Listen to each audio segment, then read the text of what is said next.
পৰীক্ষা অনুষ্ঠিত কৰা হ'ল আমাৰ ছাত্ৰ বহুদিনীয়া গোৰ্খা সমাজৰ যি দাবী আছিলে আমাৰ দলৰ সন্মান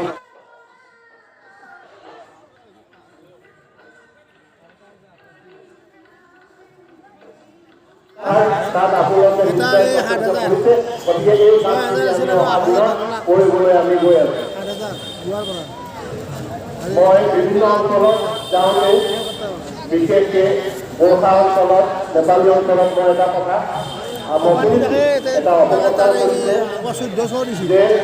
অসম উদ্যোগ সদনৰ কথাৰ ওপৰত যি প্ৰতিবেদন আহিলে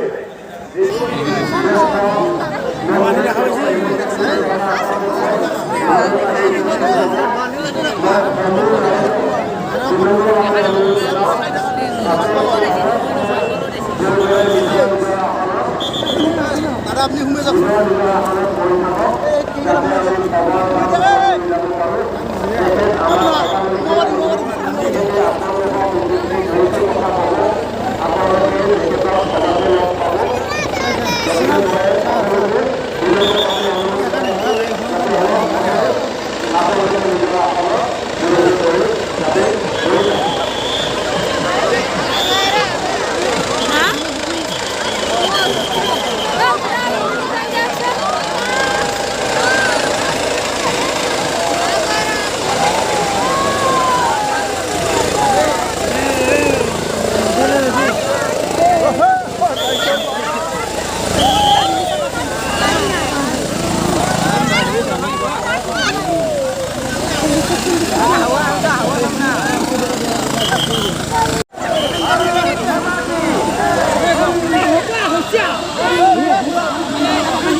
আপোনালোকে ইয়াতে কৈ থাকক তেতিয়া আমাৰ মানুহলৈকে তেখেত আহি আছে।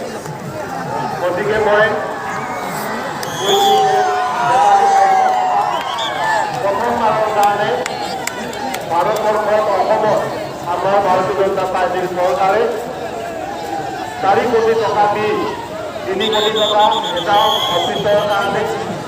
কাৰ্যালয়ৰ কাৰণে লগতে গুৱাহাটী মহানগৰীত এটা চিটি অফিচৰ কাৰণে 1 কোটি এনেকৈ 4 কোটি টকা পুঁজি আবণ্টন দি নেপালী সাহিত্য সভাক শক্তিশালী কৰাৰ কাৰণে যি ধৰণৰ পদক্ষেপ গ্ৰহণ কৰিলে আজিলৈকে ইতিহাসত কোনোবা নেতাই কোনোবা মন্ত্ৰী MLA ৰাজ্যকে হয়তো থাকে কিন্তু কোনো ধৰণৰে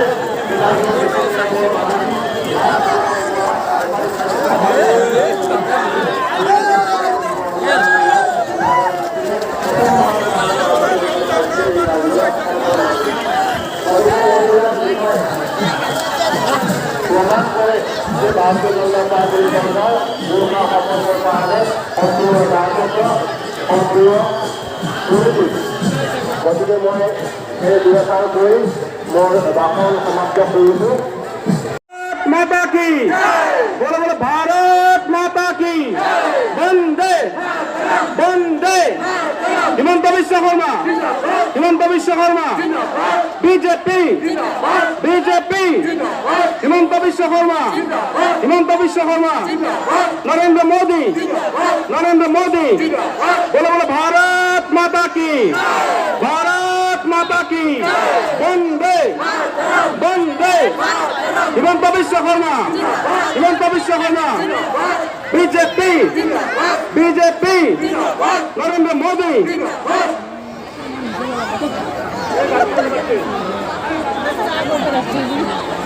আমার গানটো লগাব দিছে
আমি আমাৰ মঞ্চত